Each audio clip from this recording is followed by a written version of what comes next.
Hello everyone, welcome back to our channel. This side Siddhi and आज की class में हम अपने क्लास 7 की हिस्ट्री के एनसीईआरटी के सीरीज को कंटिन्यू करेंगे। आज की क्लास में हम यूनिट 8 को स्टार्ट करने वाले हैं। हमारे चैप्टर का नाम है devotional part two the divine. इससे पहले हमने ऑलरेडी यूनिट 7 तक सब कुछ कंप्लीट कर लिया है। यहाँ पर आप सभी जानते हैं कि हमारे एनसीईआरटी की यहाँ पे सीरीज चल रही है। क्लास 6 की एनसीईआरटी को हम ऑलरेडी कंप्लीट कर चुके हैं। एंशिएंट हिस्ट्री की हमने उसमें बात की थी। क्लास 7 की एनसीईआरटी आपकी अभी चल रही है, जिसमें 3 यूनिट और कवर करना है। इसके बाद हमारी मेडिएवल हिस्ट्री, मध्यकालीन का इतिहास भी कवर हो जाएगा। तो एनसीईआरटी सीरीज करना इंपॉर्टेंट क्यों है? क्योंकि मैंने आपको बताया, आप किसी भी एंट्रेंस एग्जाम की, किसी भी कॉम्पिटेटिव एग्जाम की प्रिपरेशन कर रहे हो तो एनसीईआरटी को पढ़ना कंपलसरी होता है।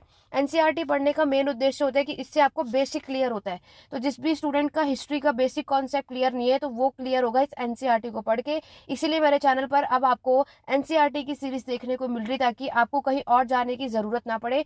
और यहाँ पर मैंने इस बुक के अंदर हर एक चैप्टर में जितने भी इंपॉर्टेंट लाइन है, जितने भी आपके एग्जाम में पूछे जाते हैं, वो सब कुछ हाईलाइट कर रखा है। तो आप जब अपने नोट्स को प्रिपेयर करें तो इन सारी बातों का ध्यान रखें। तो चलिए स्टार्ट करते हैं अपनी आज की क्लास को। उससे पहले चैनल पर जितने भी फर्स्ट टाइम आए, चैनल को सब्सक्राइब कर लीजिए, बेल आइकन प्रेस करो, ताकि आप हमारे साथ इस एनसीईआरटी की सीरीज में जुड़ सके।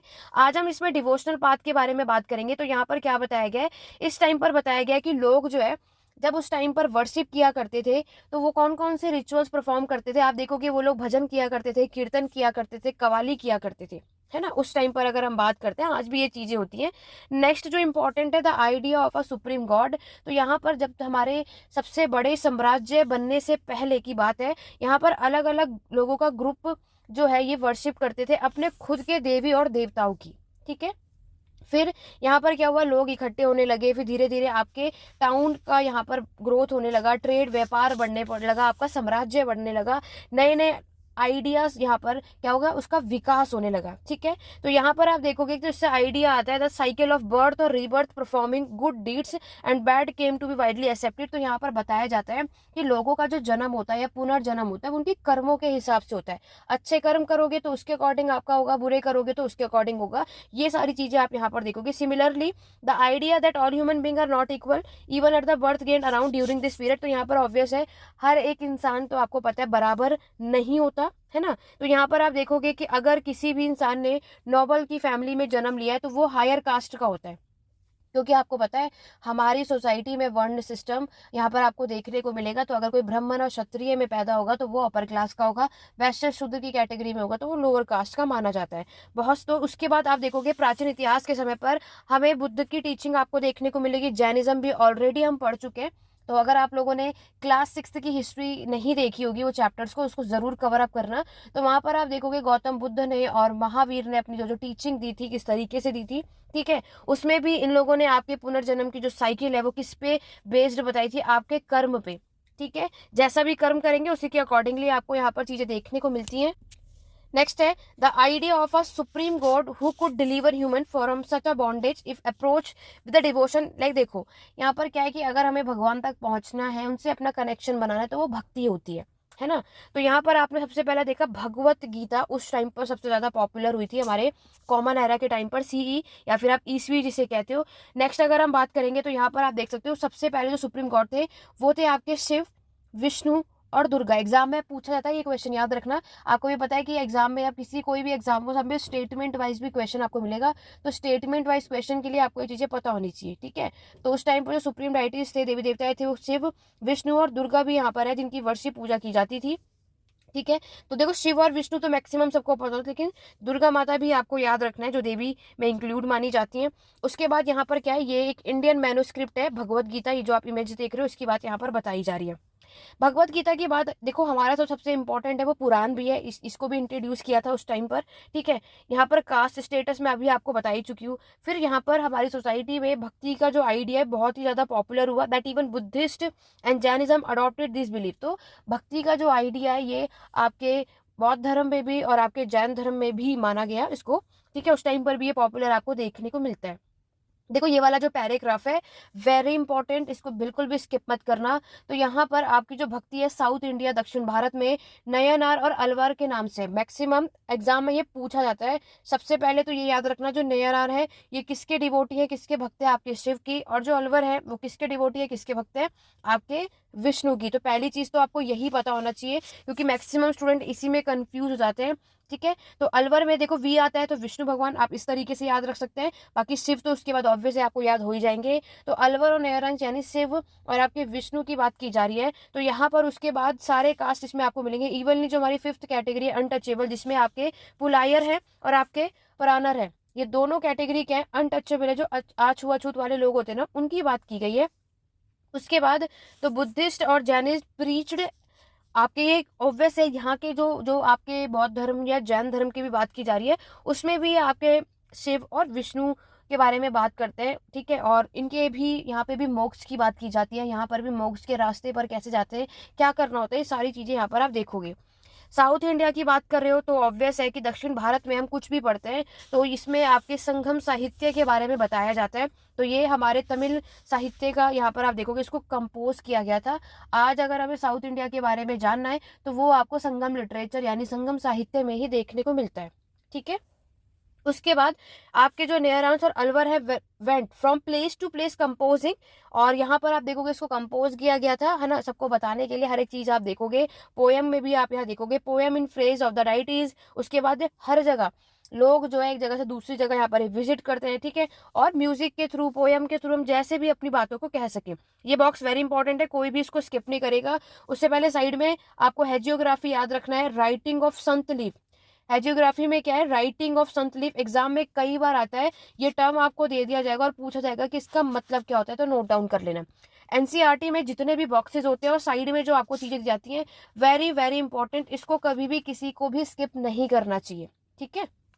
चलिए, यहाँ पर बताया जा रहा है कि आपके नयनार यानी जो शिव की पूजा की जाती है, उसमें टोटल कितने आपको मिलेंगे, 63 संत आपको देखने को मिलते हैं, जो कि अलग अलग कैटेगरीज, अलग अलग कास्ट से बिलोंग करते थे। लाइक उसमें पोर्टर्स हुए, अनटचेबल हुए, वर्कर्स हुए, आपके किसान हुए, हंटर्स हुए, सोल्जर्स हुए, ब्राह्मण्स हुए, हर कोई आपको यहाँ में मिलेगा। और सब ये जो 63 उसमें से कुछ यहाँ पर आपको नेम दे रखे हैं, अपार, संबंधर, सुंदरार, ये सब आपको नाम याद रखना है। और नेयरांस के टाइम पर जो यहाँ पर 2 इंपॉर्टेंट सॉन्ग को कंपाइल किया गया था, तेवाराम एक आपको याद रखना है, और आपके तिरुवाकाम, ठीक है। तो ये ऑब्वियस है साउथ इंडिया का कुछ इस तरीके के नेम है, लेकिन आपको अपने एग्जाम पॉइंट ऑफ व्यू से याद रखना है। अलवर की बात करें तो इसमें टोटल 12 यानी 12 थे। और यहाँ पर आप देखोगे जिसमें आपको पेरियलवर देखोगे, इनके डॉटर थे अंडल, और इस तरीके से ये सारी चीजें याद रखनी है। इनकी भी जो आपके सॉन्ग को कंपाइल किया गया था उसे आपको दिव्य प्रबंधम के नाम से आप जाना जाता है। तो अब अगर हम बात करें आपके एग्जाम के लिए इंपॉर्टेंट क्या है, तो देखो एग्जाम के लिए यही चीज आपको याद रखनी है कि आपका जो सॉन्ग कंपाइल किया गया है, तो नयनार और अलवर में कंफ्यूज नहीं होना है आपको, ठीक है। ये आपको अपोजिट करके लिख देंगे, तो जहां भी आप नोट्स बना रहे हो तो उसके आगे यहाँ पर मेंशन करो। इवनली आप इसमें भी कंफ्यूज आते हो कि किसमें 63 था और किसमें 12 था। तो ये चीजें आपको याद रखनी है, very very important for your exam. आप चाहे कोई भी एग्जाम दो, अलवर नैरंग से अगर टॉपिक पूछा गया तो डेफिनेटली इस तरीके के क्वेश्चन आपको जरूर मिलते हैं, ठीक है। आगे बढ़ते हैं। यहाँ पर आप देख सकते हो ये एक कांस्य की इमेज यानी ब्रोंज इमेज आपको यहाँ पर देखने को मिल रही है।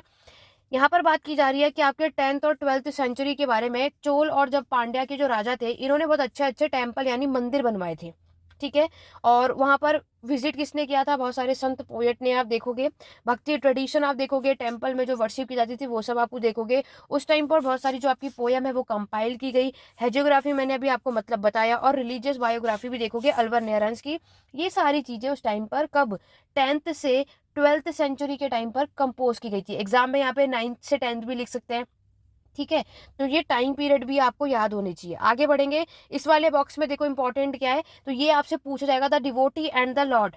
The devotee and the Lord, इसको कंपोज करने वाले पर्सन का नाम आपको याद रखना है, ठीक है। तो इसमें सिर्फ जो इंपॉर्टेंट है इस वाले बॉक्स से सिर्फ यही चीज याद रखना है। बहुत सारे लोगों को यही नहीं पता था कि हमें याद क्या करना है। तो the devotee and the Lord को कंपोज करने वाले पर्सन का नाम आपको याद रखना है, क्योंकि आपके एग्जाम में हिस्टोरियोग्राफी यानी आपके बुक्स और राइटर्स जो है वो पूछे जाते हैं, ठीक है। आगे बढ़े, चलिए फिलॉसफी और भक्ति की बात करेंगे। देखो इस वाले पैराग्राफ में अगर मैं बात करूं तो आपको शंकराचार्य और रामानुज के बारे में हम बात करेंगे, तो डिटेल में आपको यहाँ से पढ़ना है। कोई भी एग्जाम होता है तो यहाँ से आपको मिलेगा, ठीक है। अब चाहे वो ऑब्जेक्टिव हो चाहे वो सब्जेक्टिव हो, लेकिन आपको फिलॉसफी और भक्ति जरूर मिलेगा। देखो शंकर की बात करें तो पहली बात, इनका जो जन्म है वो केरल में हुआ था। कब हुआ था, 8th सेंचुरी में। ये एक एडवोकेट थे ऑफ अधिवत और the doctrine of oneness of individual soul and the supreme God which was the ultimately reality. इनका मानना है जो ब्राह्मण है, ये आपका हमारा जो पूरा ब्राह्मण है, ठीक है, ये अल्टीमेटली रियलिटी पर ये फोकस करते हैं, इनका ये मानना है, ठीक है। तो यहाँ पर ये अगर हम बात करते हैं तो इन्होंने आपके ट्रू नेचर ऑफ ब्राह्मण एंड अटेंड सैल्वेशन, जो मोक्ष होता है ना आपको, उसकी बात की गई है।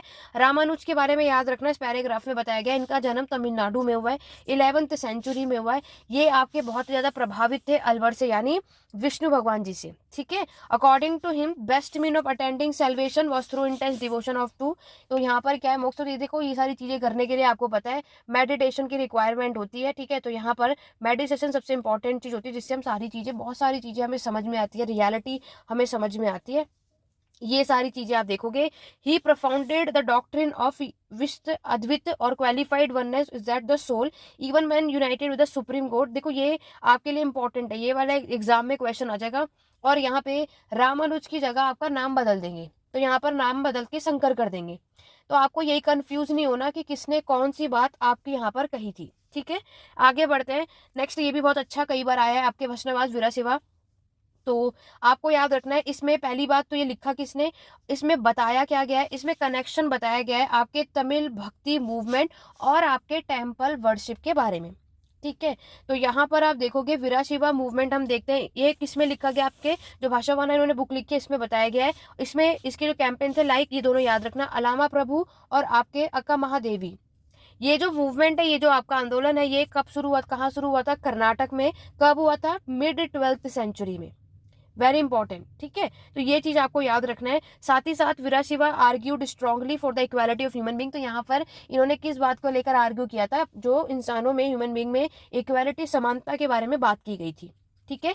जो ब्राह्मण्स के लोग हैं, जो हमारी सोसाइटी में वुमेन रहते हैं, उनके साथ कैसे ट्रीट किया जाता है, इसके बारे में बात की जाती है। ये वाले लाइन बहुत इंपॉर्टेंट है। They were also against all forms of rituals and idol worship. तो ये मूर्ति पूजा में और जो आपके रिचुअल्स होते हैं, इसके बिल्कुल अगेंस्ट थे, ठीक है। एग्जाम में इसका अपोजिट दे देंगे आपको, तो ये आपको याद रखना है। तो उसके बाद ये वाले जो बॉक्स में यहाँ पर बताया जा रहा है वीराशिमा के जो वचन है, तो इसका एट्रीब्यूटेड ऑफ भासवाना में ही मेंशन है, वो आपको याद रखना है। आगे बढ़ते हैं। नेक्स्ट अगर हम बात करेंगे, उससे पहले जो साइड में ये चीजें दे रखी है, इसके बारे में देख लेते हैं। देखो यहाँ पर आपके वैष्णव पोएट संत ऑफ महाराष्ट्र सच है जनेश्वर, नामदेव, एकनाथ, तुकाराम, ये सब आपके डिवोटी है किसके, लॉर्ड विठल के, ठीक है। तो devotion of around lord Vitthal gave rise to the Warkari sect. तो ये इंपॉर्टेंट याद रखना, ये लोग आपके साल भर में कहाँ पर जाते थे, आपके पंधारपुर। तो इतनी चीज याद रखनी है। तो ये आपके cult of Vitthal emerge as a powerful mode of devotion, और ये बहुत ही ज्यादा उस टाइम पे पॉपुलर रहा।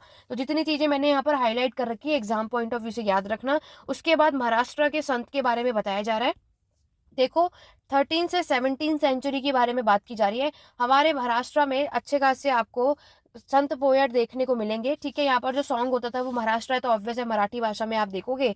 इसमें इंपॉर्टेंट क्या है कि आपके जो धनेश्वर या फिर आपके गणेश्वर, नामदेव, एकनाथ, तुकाराम के साथ साथ वुमेन भी आपको मिलेंगी, सुखाबाई, और इनकी फैमिली भी थी। ये सब किससे बिलोंग करते थे, याद रखना, एग्जाम में पूछा जाता है। अनटचेबल, मेहर कास्ट से बिलोंग करते हैं, आपसे एग्जाम में पूछा जाएगा। तुकाराम जो है ये कौन से कास्ट से बिलोंग करते हैं, या एकनाथ, नामदेव, तीनों का नाम एक साथ दे देंगे और पूछेंगे कौन सी कास्ट से बिलोंग करते हैं। तो राइट आंसर क्या होगा, अनटचेबल, मेहर कास्ट से बिलोंग करते हैं, ठीक है। इनका जो धार्मिक ट्रेडिशन होता है, भक्ति का मेन फोकस किस पे होता है, आपके विठल, जो कि आपके विष्णु की एक फॉर्म है, यानी विष्णु की वर्शिप की जाती है इस मंदिर में। कहाँ पर है मंदिर, पंधारपुर, जो भी साइड में मैंने आपको चीजें बताई, ठीक है। चलिए, उसके बाद इस पैराग्राफ में देखो, हमारे जो संत पोएट है उन्होंने रिजेक्ट किया था आपके जो भी रिचुअल्स के फॉर्म होते हैं। ये सारी बातें आपको इसमें याद रखनी है। आगे बढ़ते हैं। नेक्स्ट अगर हम बात करेंगे तो यहाँ पर आपके जो फेमस गुजराती संत है नरसिंह मेहता। तो पहले तो ये याद रखना, आपके एग्जाम में पूछा जाएगा कि नरसिंह मेहता कौन थे। तो ये आपके क्या है, गुजराती संत हैं, ठीक है। और इन्होंने एक स्टेटमेंट बोला है, they are Vaishnav who understand the pain of others. तो ये क्या है कि ये वैष्णव है जो कि आपके दूसरों के दर्द को जो समझते हैं, ये चीज यहाँ पर बताई गई है। फिर अगेन एक आपके पास बॉक्स आ जाता है, questioning of the social order. तो ये डिसीजन अब अभांग, ये एक मराठी डिवोशन हिम है जो कि संत तुकाराम ने लिखा है। तो आपके एग्जाम में है, तो याद रखना। आगे बढ़ने से पहले यहाँ पर हिस्ट्री के पेड क्लासेस आपको प्रोवाइड किए जाते हैं। तो अगर आप में को किसी को भी हिस्ट्री के लिए क्लासेस लेना है, नोट्स भी प्रोवाइड किए जाते हैं हिंदी और इंग्लिश मीडियम में। तो आप 8881969680 के लिए यहाँ पे व्हाट्सअप नंबर है, यहाँ पे टेस्ट कर सकते हो। यहाँ पर आपको अपना नेम बताना है और आप किस एग्जाम के लिए, यानी फिर या फिर किस जिस कोर्स के लिए आप हिस्ट्री के एग्जाम की प्रिपरेशन कर रहे हैं, ये चीज़ आपको मेंशन करनी है। उसके बाद आपको बाकी की डिटेल प्रोवाइड कर दी जाएगी कि हिस्ट्री की क्लासेस यानी इस एग्जाम के लिए आपको किस तरीके से और क्या क्या प्रिपेयर कराया जाता है, सब कुछ इसके आगे व्हाट्सएप पे मिल जाएगा। ठीक है, हिंदी और इंग्लिश मीडियम दोनों में अवेलेबल है, कोई भी इंटरेस्टेड है तो यहाँ से देख सकता है। अदरवाइज हमारे चैनल पे बने रहो ताकि इस तरीके की और भी वीडियोस जो भी अपलोड हो तो आपको अपडेट मिलते रहे। देखो यहाँ पर है, इसमें मेंशन है आपसे एग्जाम में, देखो इंपॉर्टेंट चीजें ही मिस हो जाती हैं। अभांग जो है किसने कंपोज किया था आपके, तो ये याद रखना है। जो एग्जाम में चीजें पूछी जाती है ना, ऐसी छोटी छोटी ही बातें हमें क्या कर देते हैं, हम लोग स्किप कर देते हैं। नेक्स्ट पैराग्राफ में आपके नाथपंथी, आपके सिद्ध और योगीज। तो नागपंथी, सिद्ध और योगीज आप यहाँ देखोगे। ठीक है, बहुत सारे रिलीजियस ग्रुप हम यहाँ पर देखते हैं इस टाइम पर इमर्ज हो चुके थे। ठीक है, the advocated renunciation of the world, to them the path of to salvation. तो मेडिटेशन मैंने आपको बताया, अगर आपको अल्टीमेटली किसी भी रियलिटी को जानना है, कुछ भी जानना है, तो मेडिटेशन करना सबसे सही तरीका होता है।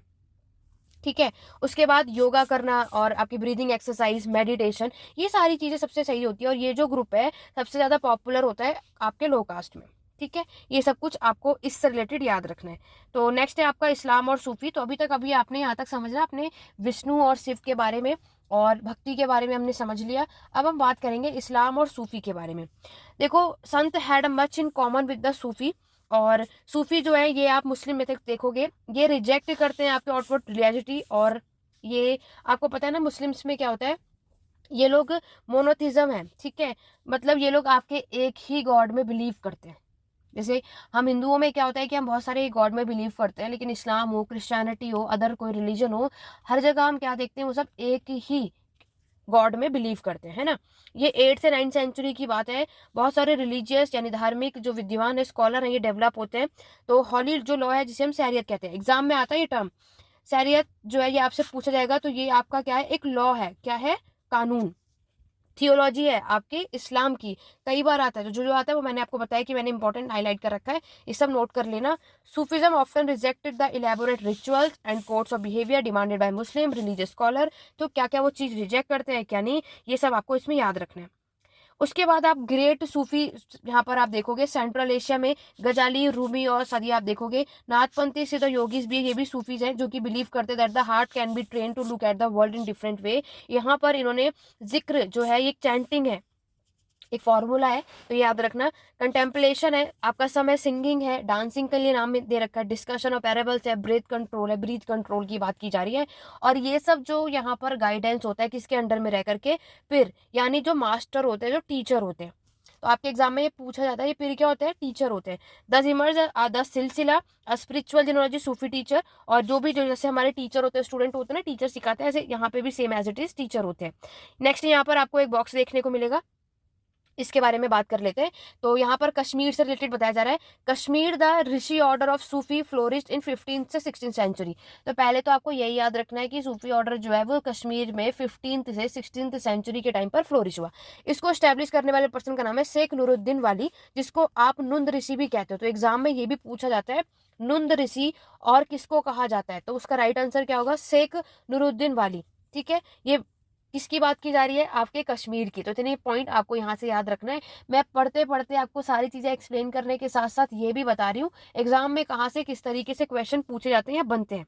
ठीक है, तो कोई भी वीडियो को बिना स्किप करके अगर देखोगे तो फायदा होगा, अदरवाइज नुकसान ही है। यहाँ पर ये जो आप इमेज देख रहे हो, अपेज फ्रॉम, ये पांडुलिपि है, मैन्युस्क्रिप्ट है, आपका कुरान है, डेक्कन का 15th सेंचुरी में ये कुरान इस तरीके देखोगे। हॉस्पाइस का मीनिंग आपको दिया, house of the rest for traveller specially one kept bye religious order. तो ये कौन सी जगह होती है, जो आपके ट्रैवलर आते हैं ना उनके लिए ये उनका रेस्ट हाउस है। इसके बाद यहाँ पर large number of Sufi from central Asia जो है यहाँ पर आके सेटल हुए हिंदुस्तान में आपके 11th सेंचुरी के ऑनवर्ड्स। फिर दिल्ली सल्तनत की शुरुआत होती है, आपको पता है 12th सेंचुरी में। दिल्ली सल्तनत के समय पर भी बहुत सारे सूफी सेंटर जो है वो डेवलप होते हैं। इसमें आपको सूफी सिलसिला भी देखने को मिलता है, जिसमें सबसे पहला आता है आपका चिश्ती सिलसिला। ठीक है, और चिश्ती सिलसिला के जो मेन टीचर है वो है ख्वाजा मुद्दीन चिश्ती, जो कि अजमेर के एग्जाम में आता है मैच दी फॉलोइंग के थ्रू। तो ये कोई भी स्किप नहीं करेगा, ये वाला जो पैराग्राफ है वेरी वेरी इंपॉर्टेंट। तो ख्वाजा मुद्दीन चिश्ती हैं जो कि अजमेर के हैं, कुतुबुद्दीन बख्तियार खाकी हैं दिल्ली के, बाबा फरीद याद रखना है पंजाब, ख्वाजा निजामुद्दीन औलिया दिल्ली, और आपके बंद नवाज तो ये आपके गुलबर्ग। वेरी इंपॉर्टेंट, ये मैच दी फॉलोइंग के फॉर्म में पूछा जाता है और इसको अपोजिट भी कर दिया जाता है, तो ये डेफिनेटली आप सभी को याद करना है। ठीक है, तो सूफ़ी के जो मास्टर्स हैं held their assembly in their khanqah और हॉस्पाइस। तो यहाँ पर जो सूफ़ी के जो टीचर होते थे वो जो अपनी असेंबली को खानका यहाँ पर बैठ के सब कुछ डिस्कस किया करते थे, ये आपको याद रखना है। दे डिस्कस्ड स्पिरिचुअल मैटर्स, ठीक है, क्या डिस्कस करते थे, जो भी आपके स्पिरिचुअल मैटर्स होते हैं। Sought the blessing of the sant in solving their worldly problem, तो जिसकी जो भी प्रॉब्लम समस्याएं वो सारी चीज़ें आप देखोगे। अक्सर हम यहाँ पर क्या देखते हैं कि Sufi master with miraculous power that could relieve other to the illness and troubles. तो यहाँ पर ऐसा कहा जाता था कि सूफी मास्टर में इतनी पावर होती थी कि वो जो कोई अगर बीमार होता है या किसी भी समस्या में फंसा है तो वो उनकी चीज़ों को ही सॉल्व कर सकते थे, ठीक है। द टॉम्ब और दरगाह ऑफ अ सूफी संत became a place of pilgrimage to which thousand of people of faith throng. तो यहाँ पर क्या होता है, तो सूफी संत के जो भी वो होता है, आपके टॉम्ब होता है, दरगाह होता है, यहाँ पर बहुत सारे लोग विजिट करने आते हैं। ये सारी बातें लिखी हैं इसमें। नेक्स्ट है आपका एक बॉक्स है, तो इस बॉक्स में बताया जाए फाइंडिंग द लॉर्ड। तो जलालुद्दीन रूमी ने ये लिखा था 13th सेंचुरी में। ये एक सूफी पोयम है, पोएट इन्होंने लिखी थी। ये कहाँ से थे, ईरान में, और ये पोयम लिखी थी आपके फारसी भाषा में यानी पर्शियन भाषा में। नेक्स्ट अगर हम बात करते हैं new religious development in north India, तो उत्तर भारत में आपका एक नया धर्म का विकास होता है, वो बात यहाँ पर बताई जा रही है। तो इसमें आप देखोगे 13th सेंचुरी के बाद क्या होता है, आपको एक नया भक्ति मूवमेंट नॉर्थ इंडिया उत्तर भारत में आपको भक्ति मूवमेंट देखने को मिलता है। कब, जब यहाँ पर आपका इस्लाम, आपके ब्राह्मण और हिंदू और सूफिज्म ऑलरेडी यहाँ पर आ चुके थे, है ना। नाथ पंथ मैंने आपको सिद्ध योगी का जो प्रभाव है यहाँ पर आपको देखने को मिलता है। फिर धीरे धीरे आप हमने क्या देखा, यहाँ पे आपके नए टाउन यानी नए नए टाउन और नए किंगडम जो साम्राज्य है वो इमर्ज हो जाते हैं। तो यहाँ पर आप क्या देखोगे कि आपको कुछ नए जो लोग हैं, specially craft person, peasant, traders, labours, ये सारे लोग आप यहाँ पर देखते हो, ठीक है। उसके बाद आगे बढ़ते हैं, उससे पहले साइड में एक बॉक्स है आपके चैतन्य देव, ये 16th सेंचुरी भक्ति संत से बंगाल के। ये किसकी प्रीच करते थे, selfless devotion of Krishna Radha. Exam के लिए वेरी इंपॉर्टेंट है, क्योंकि कई बार हम ऐसी चीजें स्किप कर देते हैं और फिर हमें लगता है कि एग्जाम में क्वेश्चन कहाँ से पूछा। तो एनसीईआरटी बहुत डीपली और बहुत केयरफुल तरीके से पढ़ोगे तो कभी भी नहीं लगेगा कि एग्जाम कहाँ से आया, सब कुछ बुक से ही आता है। तो यहाँ पर आप देखोगे कि चैतन्य देव, याद रखना, भक्ति संत थे बंगाल के, जो कि आपके कृष्ण राधा के भक्त थे, ठीक है। चलिए आगे बढ़ते हैं। उसके बाद यहाँ पर आपके बारे में बात किया गया है कबीर और बाबा गुरु नानक के बारे में, ठीक है। ये रिजेक्ट करते हैं आपके सारे ऑर्थोडॉक्स रिलीजन को। और नेक्स्ट अगर हम तुलसीदास की बात करें, सूरदास की बात करें, ये एक्सेप्ट करते हैं, ठीक है। Tulsidas conceived of God in the form of Ram.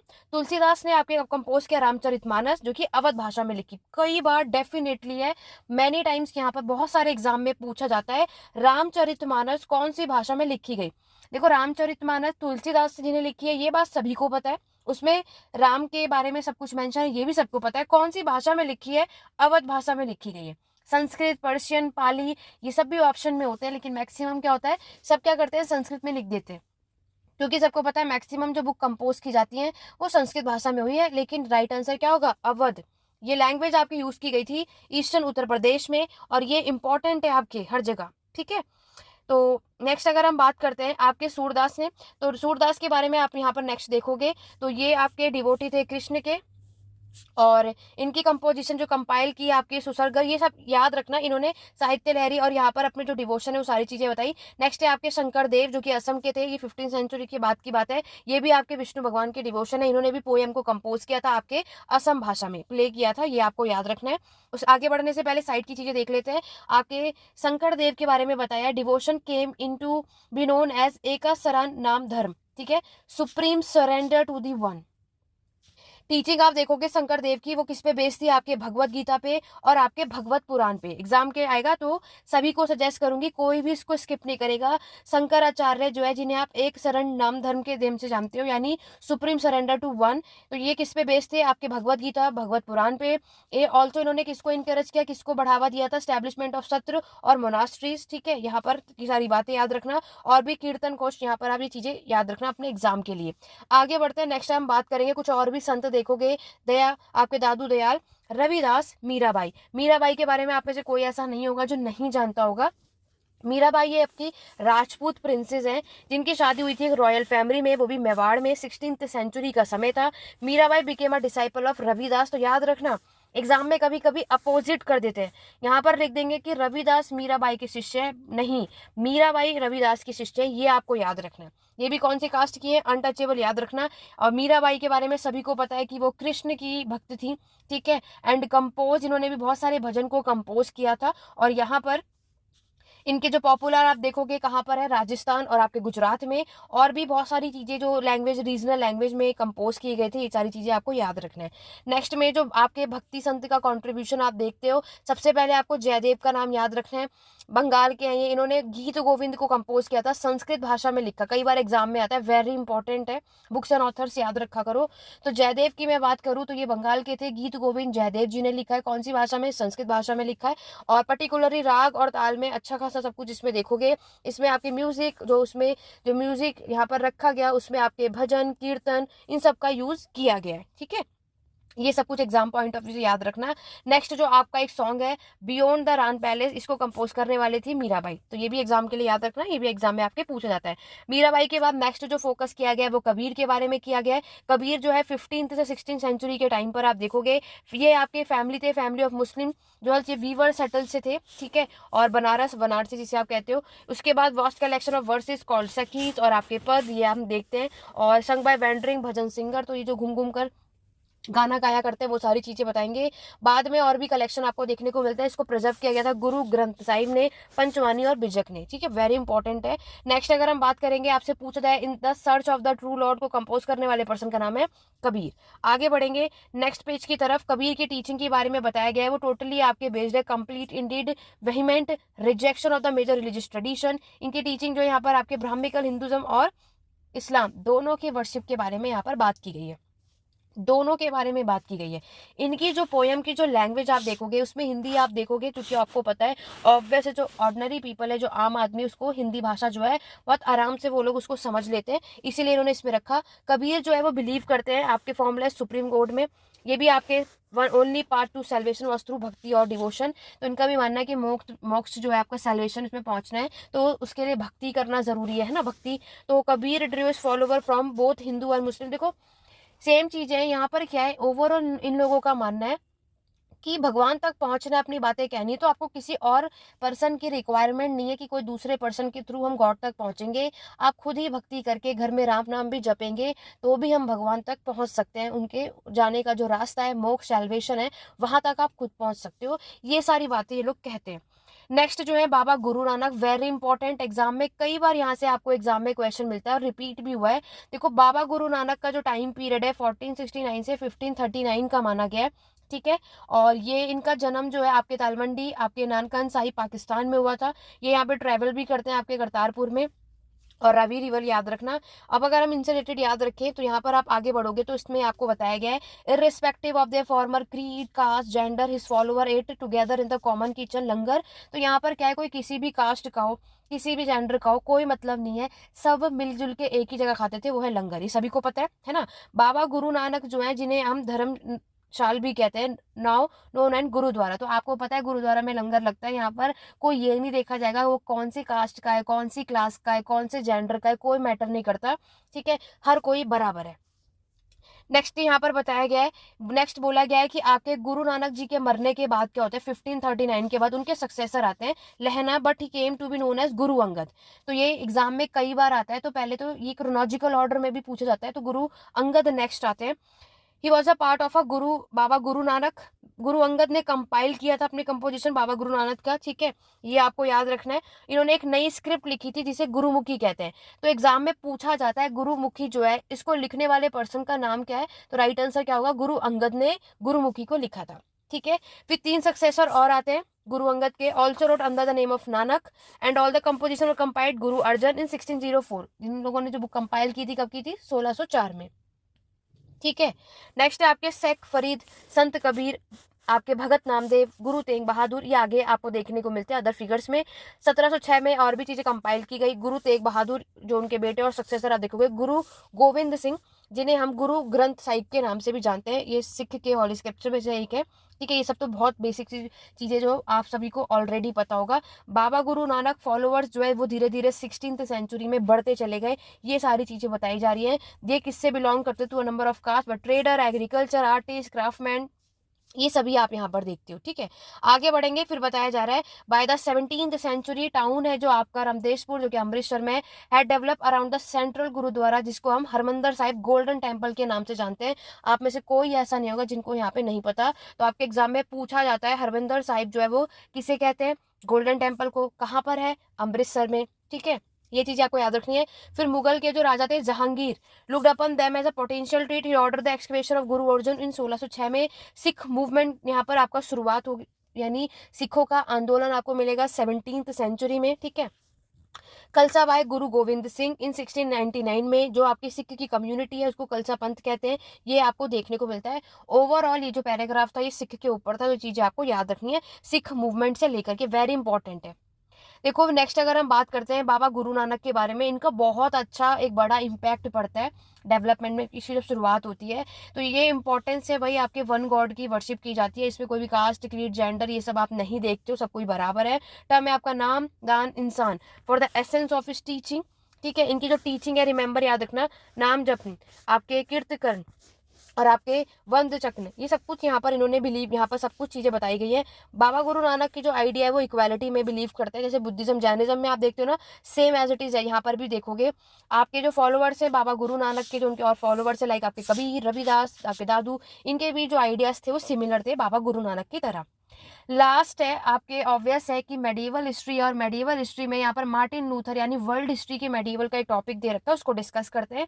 मैंने आपको हर एक क्लास में एक बात बताई है कि यहाँ पर 6th 7th 8th में जो आप हिस्ट्री पढ़ते हो वो टोटली इंडियन हिस्ट्री है, लेकिन इन्हीं इंडियन हिस्ट्री के लास्ट में जो आपको बॉक्स प्रोवाइड किया जाता है वो वर्ल्ड हिस्ट्री का होता है। तो 7th क्लास की वर्ल्ड हिस्ट्री पढ़ रहे हो, मेडिएवल हिस्ट्री पढ़ रहे हो, तो मेडिएवल हिस्ट्री के वर्ल्ड का टॉपिक है मार्टिन लूथर और रिफॉर्मेशन, सुधारक के बारे में। तो ये जो टॉपिक है तो आप में से कई लोग उन्हें पढ़ा होगा, हमारे आगे इनलाइटनमेंट में हम ये चीजें देखते हैं, उसके बारे में बात करेंगे। 16th सेंचुरी के बारे में याद रखना, ठीक है। क्रिश्चियनिटी वॉज मार्टिन लूथर, इनका टाइम पीरियड ये है। मार्टिन लूथर और रोमन के जो कैथोलिक चर्च है तो इनसे रिलेटेड यहाँ पर आप चीजें देखोगे। Went against the teaching of Bible, he encourage the use of the language of ordinary people. देखो उस टाइम पर जो बाइबल जो लिखी गई ना लैटिन भाषा में लिखी गई, जो कि बहुत टफ लैंग्वेज होती है, जो हर कोई नहीं पढ़ सकता। तो यहाँ पर बोला गया कि बाइबल को क्या करना है, किसमें कन्वर्ट किया गया, ट्रांसलेट जर्मन भाषा में, ताकि लोग उसको इजीली से पढ़ सके। मार्टिन लूथर खुद एक जर्मन थे। अब वो ऐसा क्यों था, क्योंकि वो चाहते थे कि लोगों को जो अभी तक सुपरस्टिशियस अंधविश्वास में रखा गया उससे लोगों को बाहर लाया जा सके, क्योंकि उस टाइम पर लोग रिलीजियस पे ज़्यादा डिपेंड थे। तो चर्च के लोगों ने जो वहाँ पे पोप होते हैं आपके, तो ज़्यादातर अंधविश्वास में रखा है, तो उनसे बाहर लाना बहुत ही ज़्यादा ज़रूरी है। अवेयरनेस की यहाँ पे रिक्वायरमेंट है।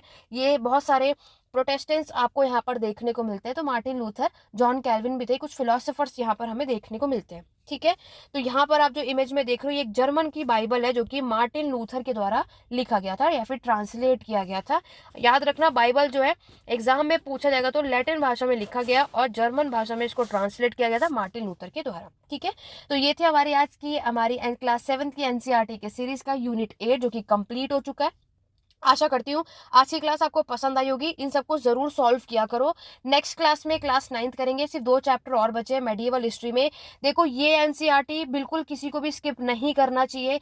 आप चाहे ग्रेजुएशन कर रहे हो, चाहे आप मास्टर कर रहे हो, चाहे आप कोई भी entrance exam, teaching exam, competitive exam कर रहे हो, तो एनसीईआरटी जरूर पढ़ना है, वेरी इंपॉर्टेंट है। और बाकी वीडियो कैसे लगी लाइक शेयर करके और कमेंट करके जरूर बताना। टेलीग्राम चैनल का लिंक डिस्क्रिप्शन बॉक्स में, इंस्टाग्राम हैंडल, सारे लिंक जो है जितने ग्रुप है सबको ज्वाइन कर लो, ताकि जो भी अपडेट हमारे चैनल पर आती रहे आपको अपडेट मिलते रहे। और पेड क्लासेस और नोट्स हिस्ट्री से रिलेटेड कोई इन्फॉर्मेशन चाहिए तो 8881966980 पे आप कॉन्टैक्ट कर सकते हो व्हाट्सएप के थ्रू और इन्फॉर्मेशन ले सकते हो। आपको सारी डिटेल में जो चीजें प्रोवाइड कर दी जाएंगी। आज की क्लास कैसे लगी कमेंट के थ्रू जरूर बताइएगा। तो चलो सुनो आज की क्लास को यहीं एंड करते हैं, मिलते हैं नेक्स्ट वीडियो में। Thank you for watching.